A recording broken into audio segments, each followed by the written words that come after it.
फरवरी को सुबह 5 बजे रूस यूक्रेन पर हमला कर देगा। अरे बैल है ये रूस, जब तो बता के हमला करेगा। उस दिन हमला करना भी रहता तो नहीं करता, पहले से पता। तो रूस ने क्या किया, उस दिन पीछे हट गया।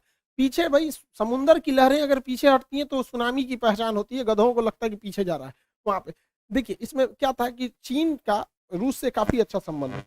रूस चीन के बुलावे पे गया था वहां ओलंपिक के उद्घाटन पे, और जाते ही ये कह दिया कि ताइवान चीन का भाग है। तो सोच सकते हैं रूस और चाइना में कितना अच्छा संबंध है। रूस से चाइना ने कहा था कि ओलंपिक हो जाने दो, विंटर ओलंपिक। तो बीजिंग विंटर ओलंपिक 20 फरवरी को खत्म हो गया, इस दिन लास्ट हो गया। और 21 फरवरी को व्लादिमीर पुतिन ने यूक्रेन में 2 स्वतंत्र देशों की घोषणा कर दी। अब समझिए ये स्वतंत्र देश की घोषणा क्यों की गई है, ताकि यूएनओ का आर्टिकल 7 का प्रयोग किया जा सके।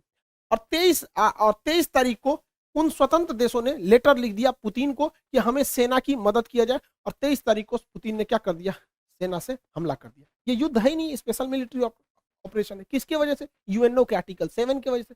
इस हिसाब से हम लोग भी पाकिस्तान में हमला कर सकते हैं। किस तरह से, वहां पर जो बलूचिस्तान है वहां के लोग अगर लिख के दे देते हैं कि हमारी मदद कीजिए, तो हम लोग भी मार सकते हैं। आज यूएनओ क्या कहता है, जिसकी लाठी उसकी भैंस। इसी हिसाब से यूएनओ चल रहा है यहाँ पर। अब इसके बाद हमला यहाँ पर तेज कर दिया गया, रूस ने इसके ऊपर हमला कर दिया यूक्रेन पर। हालांकि जब यूएसएसआर का हिस्सा था तो यूक्रेन का काफी विकास किया था रूस ने। आप देखिए कैसे, ये है आपका यूक्रेन। यूक्रेन का काफी विकास किया था। जितने भी उस समय के जहाज बनते थे MiG-21, आज भी MiG-21 यूक्रेन में ही बनता है। जितने पानी वाली जहाजें रूस के यूएसएसआर के समय बनी, सब यूक्रेन में। यूक्रेन के लोग आज इसको बनाना भूल गए हैं। हाल ये हो गया है जब यूक्रेन पर युद्ध के बादल मंडरा रहे थे तो यूक्रेन के इंजीनियर जहाजें बनाना भूल गए थे। तुर्की को बोले कि हमारे लिए जहाज बना दो। तो ये तो यूक्रेन की गलती है। यूक्रेन में काफी विकास किया था। यूक्रेन में ही प्रीपेड शहर बसाया गया था जहां चेर्नोबिल दुर्घटना हो गया था 1986 में, परमाणु दुर्घटना। उसकी राजधानी कीव के पास है।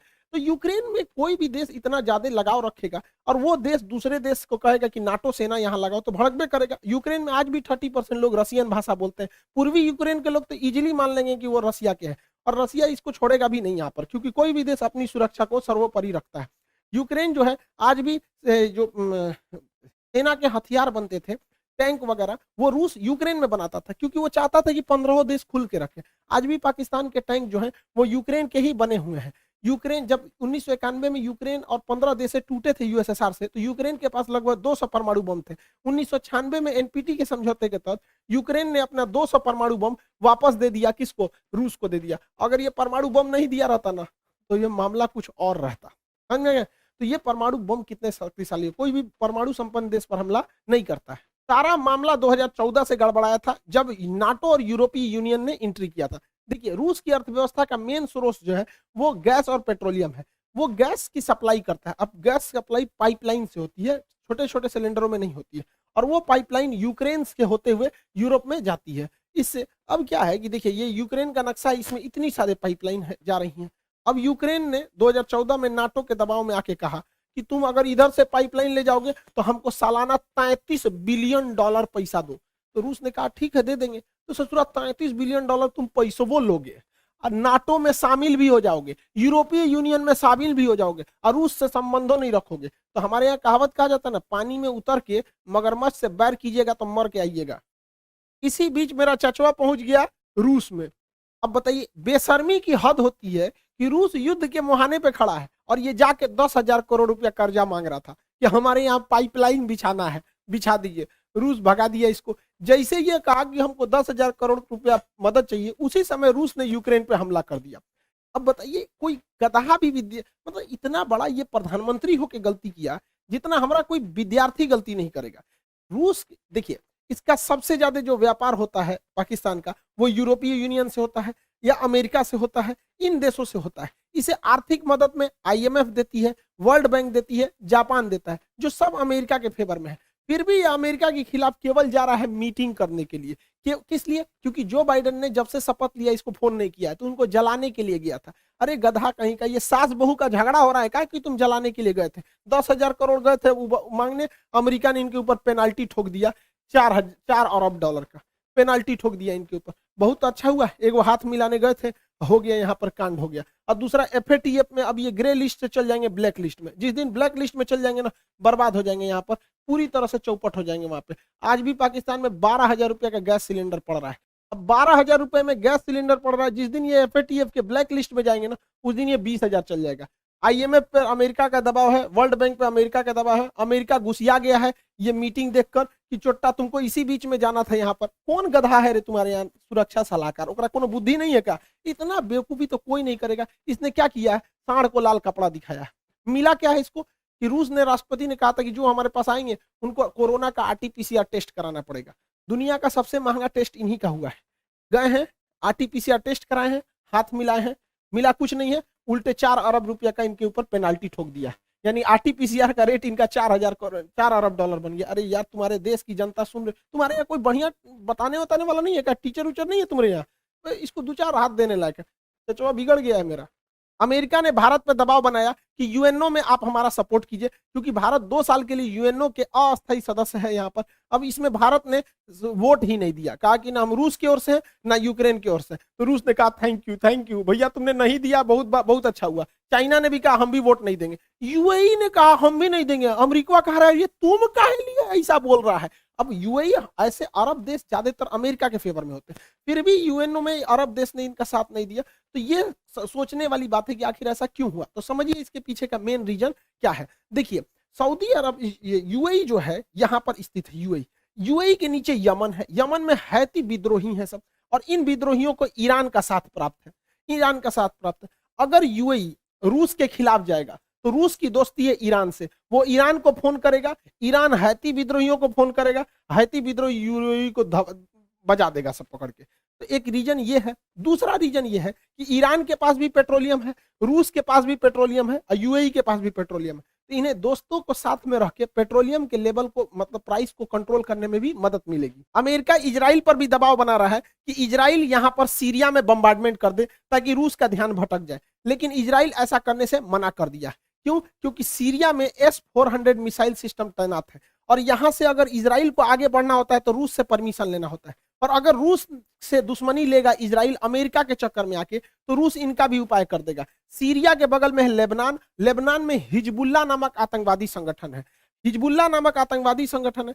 अब इजराइल की दुश्मनी है ईरान से, रूस कहेगा ईरान को कि तुम अपना सारा आतंकवादियों का हथियार सीरिया में भेजो। अब सीरिया से वो जाएगा लेबनान में, और लेबनान में उस हथियार को लेगा हिजबुल्ला, और वो मारेगा इजराइल को। तो इजराइल ने कहा कि देख भैया, रूस जो है ना सबका उपाय रखा है।